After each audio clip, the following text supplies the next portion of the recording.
北京的剩女数量已经居全国之首，就是因为这些大龄剩女在现实当中，她把男生的顶配条件当成了最低的标准。你就看看我这儿来的相亲的女孩，这么多女生啊，她们的要求随便你看一眼，上边都写着：我要求男生有金房、有金户，身高最好1.75米以上。你一问啊，人家就说这个应该已经是最低的要求了吧？在北京没有房子不稳定，没有户口，将来孩子上学怎么办啊？但是他就没有想过，人家有这些东西的人就没有一点要求吗？人家凭什么看上你啊？再说了，你就不能自己买房，自己争取金户吗？那你说你自己什么都可以没有，那凭什么要求对方就得什么都有呢？你劝他降低一点条件吧，他马上就给你掰扯啊！又是那句话，我们女的不得给男生生孩子吗？妈呀，你听一听，好像这孩子都是给男人生的，跟自己没有关系似的。我真的很佩服这些大龄人，脑回路都长得不太正常。就是因为他们有这样的思想啊，才有这么多的剩女在北京。我跟你说啊，人家有房有户口的男生还真不缺，愿意给他们生孩子。北京落户有多难，你知道的吧？如果一个男生综合还不错，光有一个北京户口，就有多少女生来抢这个男生了？现实就是那种有金房有金户还有金牌的，那已经是属于北京市场的顶配了。说实话啊，那只有他挑别人的份儿啊，人家有金房有金户的女生也愿意找这样的男生。没有金房没有金户的，但是年轻漂亮的女孩也愿意给这样的男生生孩子呀。你说说，你自己没金户没有金房，年龄还大，长得也一般般的，你有啥优势啊？人凭啥找你呢？你现在明白了吗？你说这又要求金房又要求金户，还要求年薪多少多少啊？什么未婚啊，学历要好啊，家境背景还得过得去了，身高得1.75米以上了，你就这么找？你们找着才怪了。我就在这儿问问这些有金房有金户身高达标的男人，你们愿意找一个30多岁的，还是愿意找一个年轻漂亮的呀？你说这个事儿啊，让不让人生气吧？就前段时间呢，我安排了2个人见面。这男的呢，35岁，北京人啊，私企的高管，有房有车，条件还不错啊，年收入大概在50万左右。这女的呢，也是北京妞啊，在体制内工作啊，工作比较稳定，北京家庭，她也不缺啥啊。这个呢，女孩33岁了，今年。俩人第一次见面的时候，相互感觉还不错啊，条件也相当，年龄呢也比较合适啊，相互呢就觉得可以接触看看。这不春节放假了吗？他俩就约着见了第2次面。刚刚见完面没有多久，他俩就先后给我打电话了。先是这个女的啊打电话过来的，气势汹汹的，说对方不真诚，态度不好啊。一问她具体什么情况啊，这姑娘就罗列出了4条罪状。第1条啊，就是说男方在知道今天见面的前提下，都没有问他怎么过来，简单点说啊，就是没有开车去接他，导致他呢在寒冬腊月天打车出来见了面，他觉得很委屈。其次男的没有诚意，情商有问题。他说按道理讲，大家都觉得合适才会出来见第2次面的。这一见面呢，也没什么惊喜，也没什么浪漫啊，连个礼物都没有带。他觉得这个男人啊，并不是真心想跟他在一起的。第3个就是点菜了。男方直接忽略他的喜好，就点自己想吃的菜，他不爱吃的呀，全都给点上了。说到这第4条这姑娘嗓门都提高了8度。他既然让我给他饭钱，你给我评评理啊！这顿饭先不说都不是我的口味，我都没有吃几口好吗？一个大男人，你怎么好意思跟我要钱呀？接着，男方来电话了开始辩解这件事儿。他说先说接送的问题，这男士说自己一开始不知道女方希望他去接他，以为呢2个人约好了地方就直接过去。关于制造浪漫和小惊喜，男生觉得这才第2次见面嘛，并不是很了解对方，所以呢还没有必要到要追求送礼物那一步这第3呢就是关于吃饭了。男方说自己当时问过女生想吃什么，但是女方的态度很冷淡，也不怎么搭理自己一直就在玩手机，也不抬头看他一眼，就直接说了一句随便。他就以为真的可以随便点了。关于最后一个要女方付钱这个事儿，男士说确实提出来了，但这并不是他的本意。因为女方啊在吃饭的过程当中，全程对他都很冷淡，男士和他说话呢，他爱答不理的啊，给他夹菜呢，他直接就给扔回去了啊，说不需要。最后这个男士呢也生气了，直接就怼这个女的，说你既然来相亲了，那你就别端着，也没有人欠你什么，你拉着个脸给谁看呀？哎，这姑娘听完了，就直接跟这个男方杠起来了，最后两个人都吃不下去了，男方就提出啊，让女方来承担一半的饭钱。女方听完之后啊，拎着包就走了。其实事儿呢就是这么个事儿啊。那我作为中间人吧，啊，说几句公道话，男的呀就错了第一步啊，他就是没去接女生，所以女生一开始其实就已经有情绪了。但是我要说说这个女生啊，33岁了，这个年龄段，谁一天到晚没事研究怎么给你制造惊喜和浪漫呢？啊，没有感觉到真诚。什么是真诚呢？啊，车接车送，每天嘘寒问暖，各种浪漫惊喜啊！你真的是电视剧看多了吧？啊，天天幻想着一个长得又帅又有钱的男人，像盖世英雄一样出现在你面前，然后承担着你所有的经济开支，并且还对你随叫随到，像祖宗一样宠着你，啊，对你唯命是从。你还想着对方能热烈的追求你啊？真的是大白天做梦啊！单身女人，你只要上了30岁啊，就别太拿自己当回事儿了。你想要结婚，遇到比你条件好的，你就要学会提供情绪价值；找到条件差不多的呢，就要相互理解、相互迁就。你又不是公主，端着个公主的臭架子，哪个男人会娶你啊？最近有一个女粉丝给我留言啊，她说：“欣姐，我感觉看你的视频怎么都在说女生的问题啊，男生就没有问题了吗？”你说话真的特别有意思，你为什么就知道劝女生去降低要求，不去劝劝男生呢？难道女生就活该要将就吗？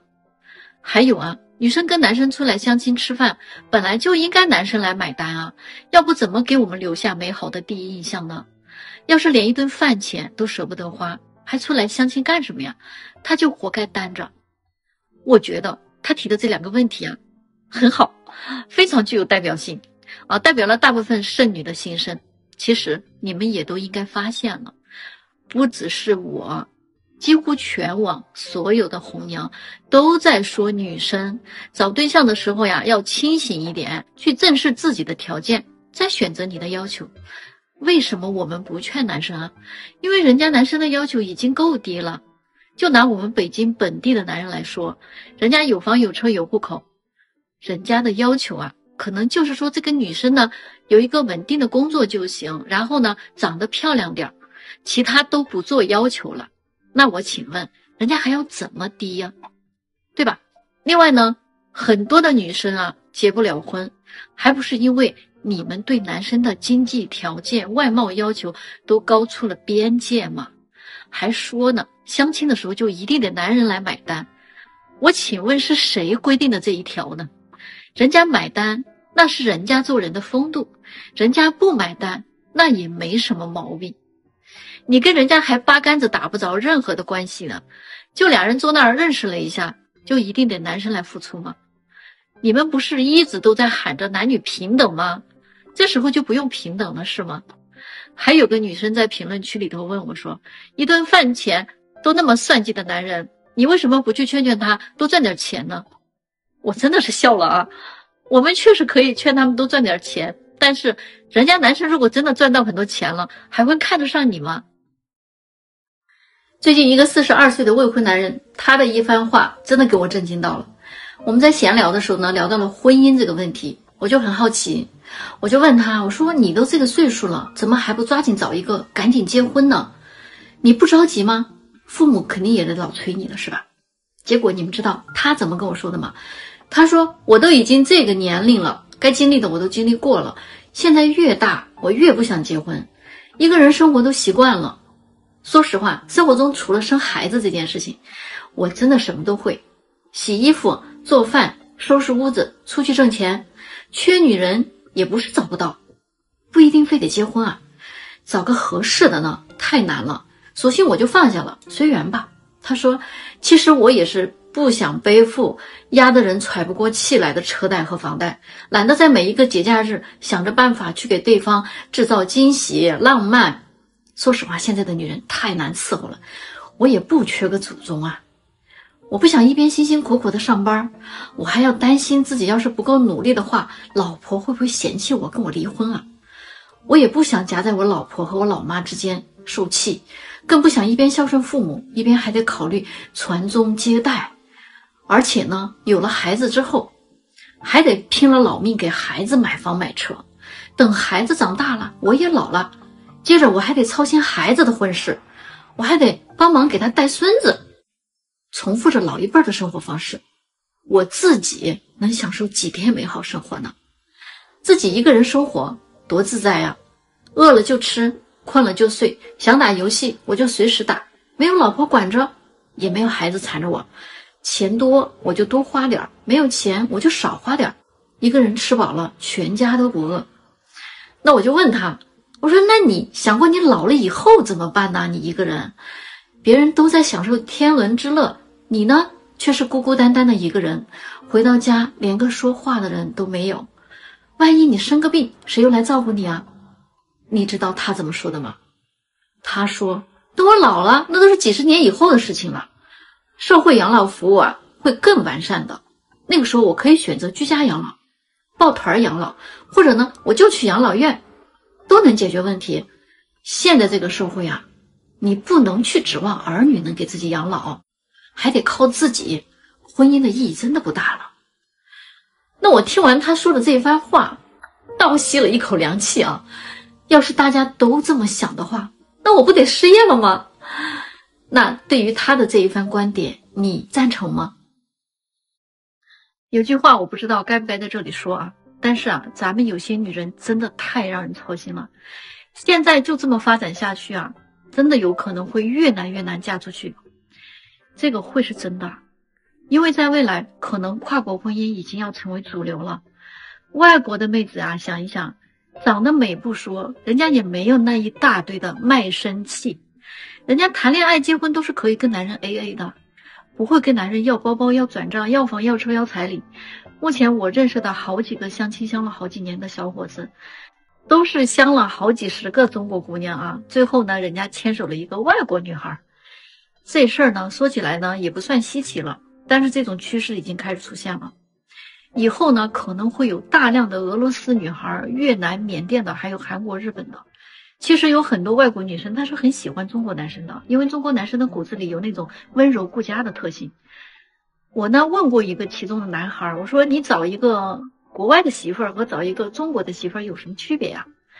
他说呢，前几年啊他就开始相亲了，相了不下50-60个女生，但是这些女生啊，要么就是高高在上扮高冷啊慢热，要等着男人去做舔狗，追起来可费劲了，嫌你没这没那，条件不够。我这个俄罗斯媳妇儿呢可是主动追的我，咱们这边谈个恋爱就是给你要礼物要转账啥的，你要是给的不够啊，人家就不乐意了，说你不爱他。结婚呢要彩礼要车要房啊，房产还得加他的名字，真的是什么什么奇葩都见过了。国外的女生哪有这些毛病呢？人家那才是真正的既独立又可爱。现在我真的是替那些女孩很着急了，都什么时候了，你们还认不清楚现实，不知道咱们中国的男人现在是多抢手吗？咱们就拿俄罗斯的来说，他们本来就是女多男少啊，小姑娘啊长得还一个比一个漂亮啊，别的国家的女孩也都虎视眈眈的。最关键的是，基本上啊国外都没有彩礼这个说法。